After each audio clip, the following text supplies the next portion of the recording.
welcome to another edition of the Inside the FLX podcast. I'm Josh Durso, and as always, we are here in the FingerLakes1.com studio in downtown Seneca Falls. Melina CarnIcelli and Betty Baer join us in studio here to discuss the Women March in Seneca Falls event, which is slated to take place this Saturday and has drawn a lot of attention regionally and I think even nationally when all is said and done. Guys, thanks a lot for coming in, taking the time. Obviously, you both have been really, really busy.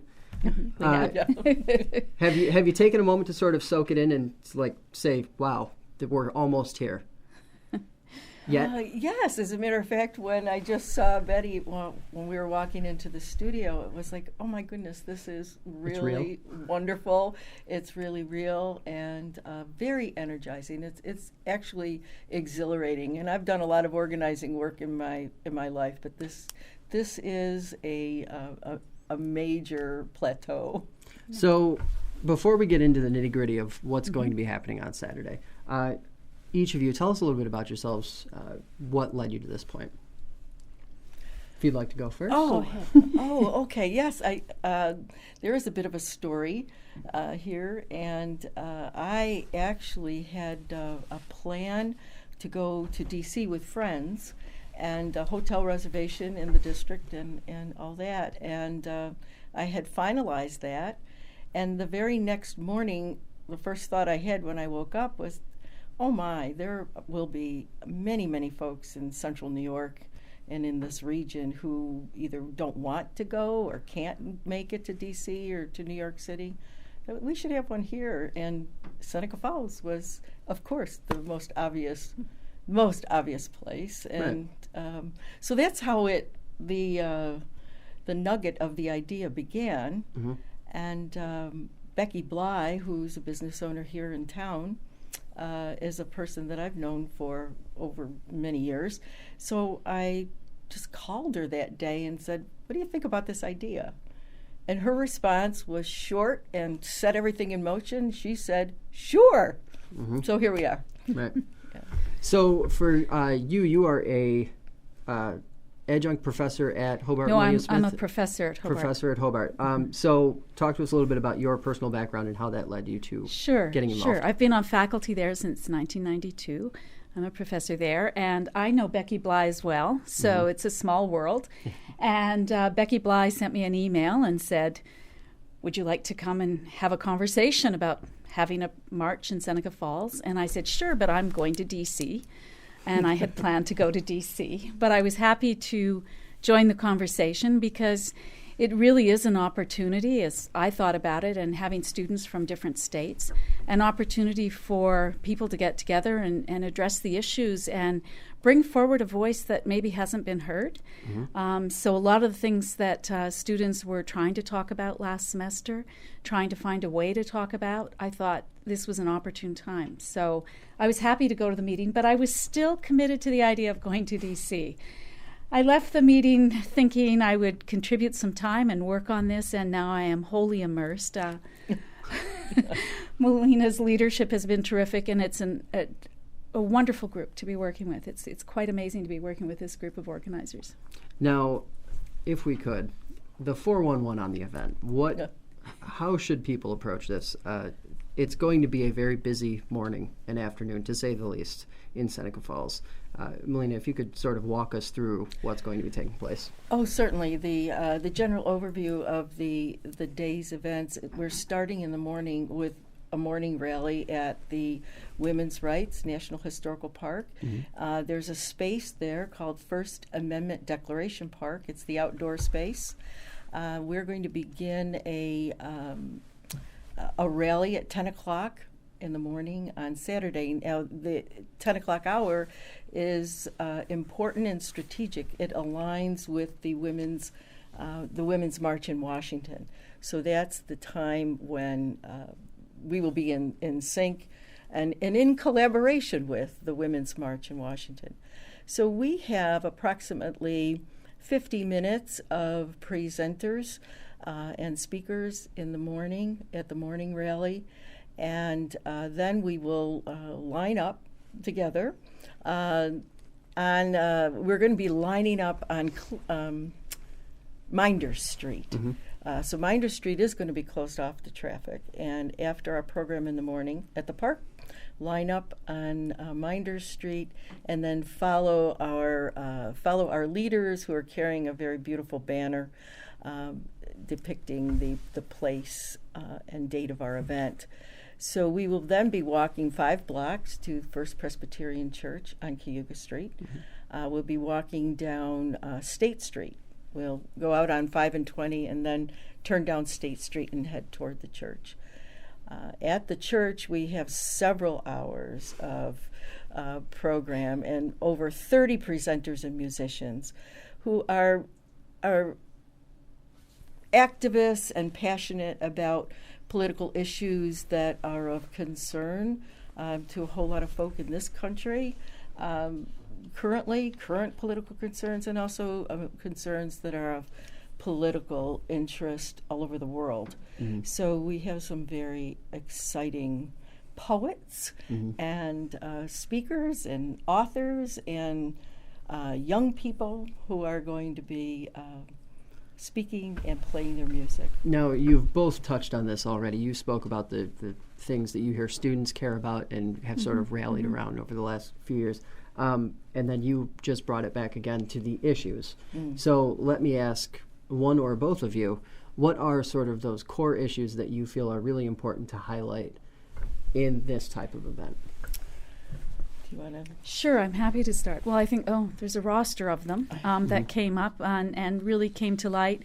I think the main thing to think across the issues first, one of the goals, I think, and the motivation behind this was to really elevate the discourse. We all understand that there's been rancor, but we do need to talk about the issues. And so one of the main concerns with the march is to actually elevate the way to talk about these issues. And so we are doing that by joining nationally. There's a set of unity principles put forward by the National Women's March. We're a sister march of that. And there are marches around the globe connecting to the D.C. office and taking up the unity principles. And as one example, gender justice is racial justice, is economic justice, is one of the unity principles. Young people are concerned about misrepresentations of Planned Parenthood, as Planned Parenthood being sort of a service that's regarded as having one purpose, when in fact it does a lot of health education and is a major health provider for men, women, and gender queries. So I think addressing some of these issues, the march is considered, is grounded in the idea of being intersectional, and that is that it's multi-generational, and it's women of all different races. So we're really looking at what happens when class and race and gender come together and address the issues. So it's not to pit one group against the other, but to really say, yes, it affects different women and different men in different ways, mm-hmm. But it's an opportunity to look at how it affects them.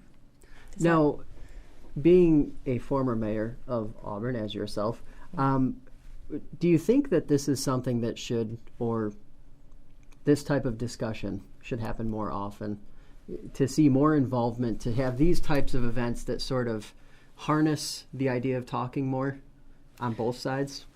Well, I think this particular event, in my mind and my heart, is historic. Mm-hmm. So I'm not so sure that this type of event would happen on a regular, frequent basis.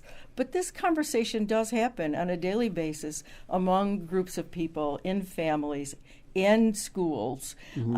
And it is an opportunity, as Betty said, to actually highlight the issues, the concerns, and bring it forward publicly. This event is an opportunity for a vast array of folks to come together and commit to a vigilance about advocating for the issues and the concerns on a daily basis. And I think that's the ultimate importance of this, is bringing people together with their passions, with their energy, with their good thinking, and understanding that there is this type of collaboration, camaraderie, support to continue that kind of vigilance each and every day for at least the next 4 years. Now, organizationally, to pull off something this, I mean, it's incredible what you guys are doing, really, though. It is. Thank you. Thank you. Who are some of the key players? Or, I mean, you obviously, you're not going to be able to name them all, but who are some of the people who have really helped spur this along? Well, we do have a group of about, I would say, 15 of us. I think so, yes. I think it's 15 of us that have done the Athenian work on this march. And Betty here is absolutely one of the pillars. Marilyn Tedeschi, who is the president of the Friends of the Park here in Seneca Falls, and among many other things, many other hats that she wears, is another pillar. We have 2 women who are dedicated to doing all of the social media pieces. And I would say that we are out there in a big way globally now because of what they have done. That's Sarah Applegate and it's Maureen Quigley, those 2 women. And they are on perhaps the opposite ends of the age spectrum, and that's a beautiful thing to watch and see. And we have Becky Bly, who's local here in Seneca Falls, local business owner and activist and mover and shaker. Who am I forgetting, Betty? Or just thinking down, Angela. Angela Dadabo of Auburn Public Theater, who is contributing enormous technical support for sound and video, along with Ralph Sinacropi, who's from Seneca Falls as well, who has volunteered his time. A few women from Skinny Atlas, Nancy Bunn, Kathleen Falgitano, Susan Sharman, who's, by the way, originally from Seneca Falls. So she's very excited to be a part of this, and we're very excited to be part with her. Oh, I'm sorry that I started with names because I know I'm going down the list, and I don't want to leave anyone out because it's fanned out as a network. It has. And so, whether it's on Twitter or email or Facebook, people are connecting, and so I'm thinking of many of my colleagues at my institution who have hopped on board and been pitching in all sorts of ways. It seems like it's just sort of like sucked people in. Absolutely. It's organic. It's organic, and Yeah. that's the term I would use. We started out as a seed of an idea, and it has grown to a great, really a wonderful, wonderful operation. What was you both talked about originally having plans to go to D.C. What was the personal sort of, what was it that clicked in your mind where you just said at one point, I have to do this? What was that? What was the sort of defining moment?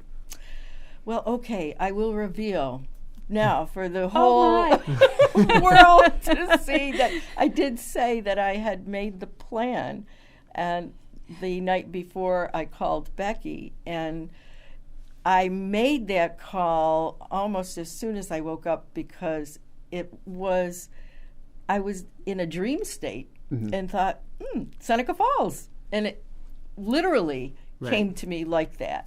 So that was my personal experience with getting started. Well, I think in part it was, I have to say, the women I met. And as we were talking, and I remember driving back to Geneva and thinking to myself, why hadn't I thought about Seneca Falls? And I think I was so focused on the numbers in D.C. and making sure that women across the nation were there.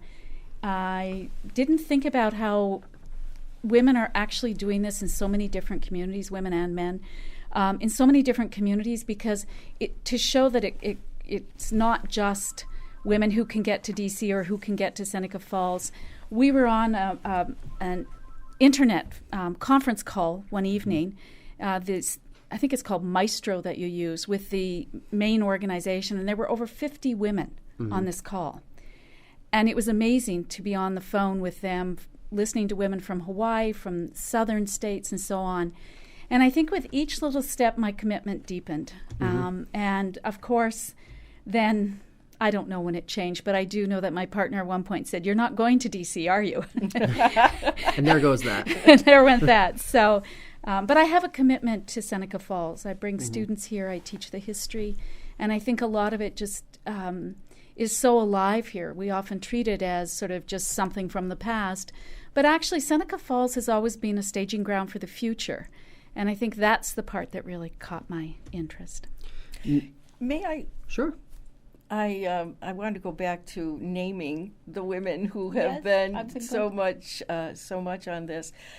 Reverend Leah Nutwala, who is the pastor at First Presbyterian Church. Karen Beals has done an enormous amount of work.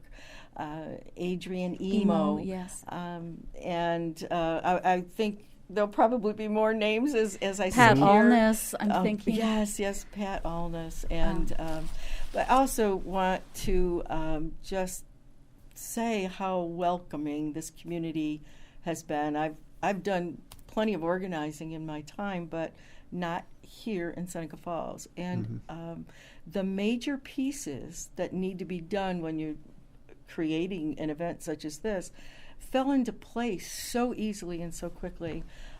Chief Peenstra has worked with us in creating the route, yes. and it's been a very pleasant experience, and that's been a difficult experience. I was going to say, I definitely want to talk about that, because the logistical side of the physical march, which started out as something, as I understand it, was going to take place on the sidewalks, and it grew and grew and grew, and now it's a full-blown march in the streets.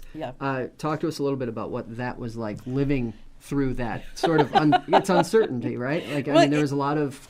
It is uncertainty, and I guess I credit my background in municipal government with, like, okay, this can happen, but the planning will be in very minor increments until we get to the desired outcome, and that is how it happened. But when we started out, we as a group thought perhaps 4 or 5, maybe 600 people, which could be accommodated easily. And the route was on the sidewalks and from the park to the church. And as we are experiencing growth, so we've been in constant touch with the chief and making adjustments as we go along. So the original permit had to be amended a couple of times to match the growth and align with what our intention is.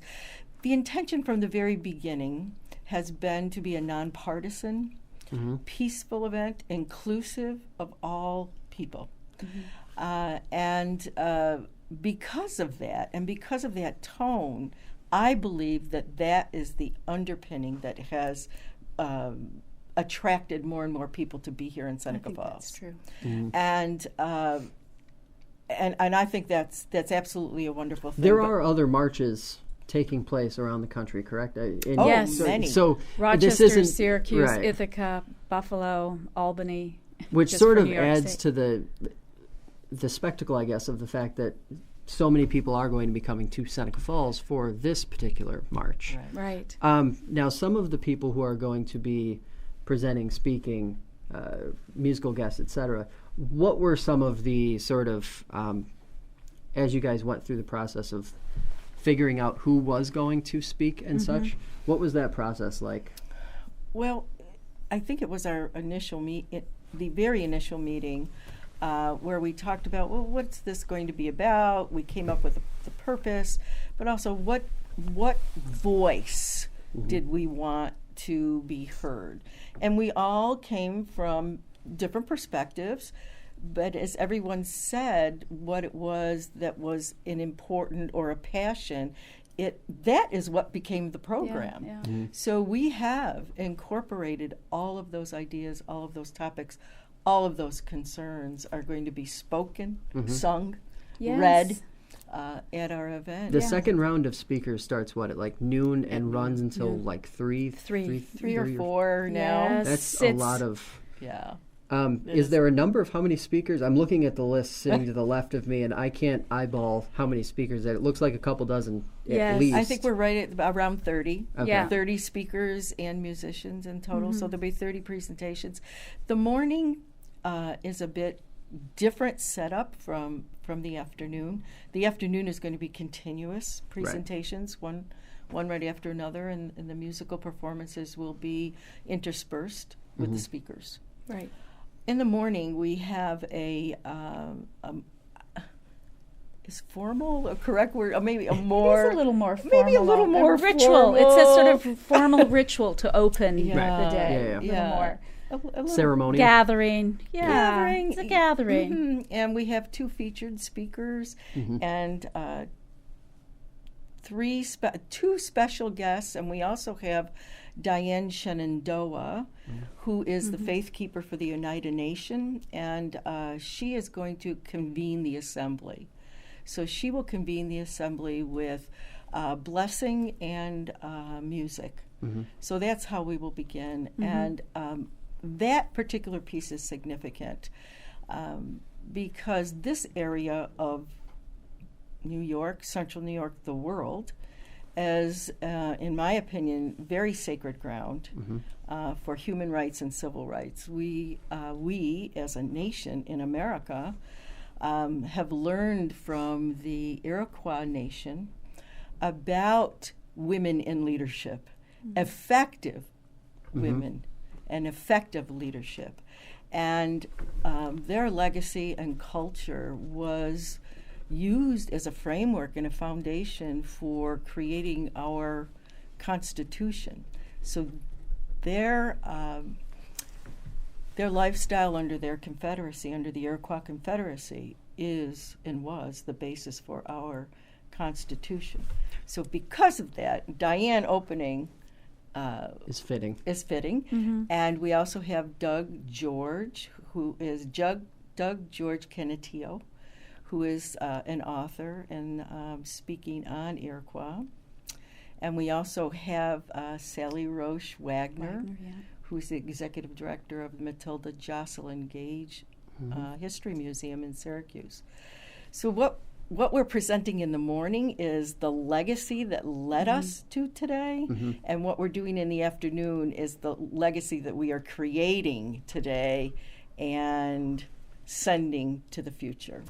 Now, what has been, I have to ask, just out of personal curiosity, what has been the reception from elected officials regionally on hearing about this? Have they been in contact with organizers? Have they shown interest? Like, what has sort of been the experience on that end like? Have you heard? I have had contacts. Have you? I'm just trying to think because there's some email that I just received about message being sent from one of the New York State perhaps that was elected officials. Maybe that was an email that I sent out maybe this morning. Maybe that's it. Because I'm like, somewhere I'm remembering. Mayor Stephanie Miner of Syracuse is our featured speaker in the afternoon. She will be our first speaker for the afternoon rally. And for anyone who's ever heard her speak, and she's excellent and certainly a person of passion and a leader of great stature and great passion. So we're happy to have her with us. Senator Kirsten Gillibrand is sending a representative to the rally in March. And yesterday I received an inquiry from Governor Cuomo's office to know the logistics about our march. So yes, I would say yes, there is interest. There is interest. Okay, so what is the, if you were giving advice to those who might be coming to this wonderful event. It is going to be a wonderful event. What advice would you give them? How early to arrive? Should they be camping out the night before because parking is going to be complicated? What is sort of the tone you guys are setting with that? Well, if they want to drive over the day before and find a place to stay and walk to the march in the morning, that would be terrific. But I think coming here by 8 a.m. maybe to find a parking spot, get a coffee for yourself, walk around Seneca Falls a little bit, feel the history before you hop into the event. Just get a sense of the place. I think that's a good thing. So I'm thinking if you plan ahead, that's a good idea. It's always a good idea. And we are encouraging carpools. Yes. Encouraging. In fact, you must if you want to find a place to park. Right. We do have several participants coming from out of town who have chartered coach buses that are coming. So parking isn't going to be an issue for them. We do have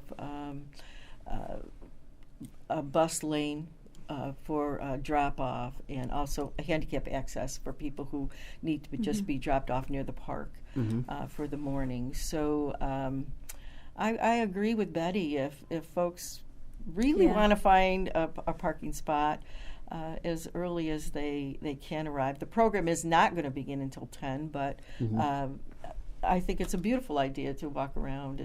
I understand we're supposed to have some the weather's going to be fantastic. January the weather. Weather's going to be fantastic. About 52 degrees and cloudy. I know. You can't so, really get much better than that. Have a coffee, walk around, talk to one another. That's always a good way to approach a march. We'll have a photographer there to document the day, and there is a National Historical Archive happening across the United States. So we will be documenting and depositing materials from this march.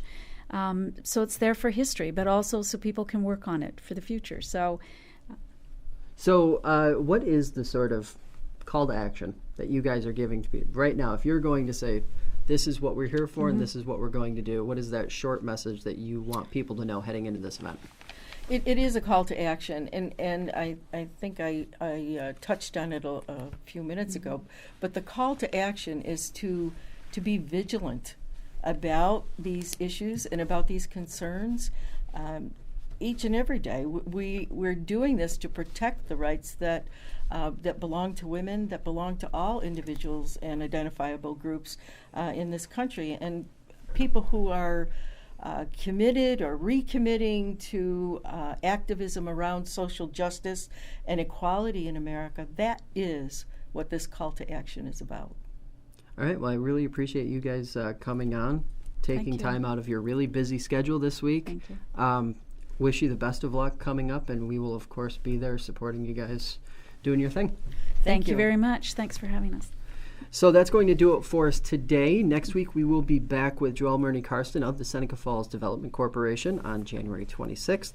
Remember, Inside the FLX airs Sundays at 7 p.m. on Time Warner Cable Channel 12. And, of course, the podcast is always available on iTunes, Stitcher, and the FingerLakes1.com app. For Melina CarnIcelli and Betty Bear, I'm Josh Durso, reminding you to check out the march this weekend and join us again next week.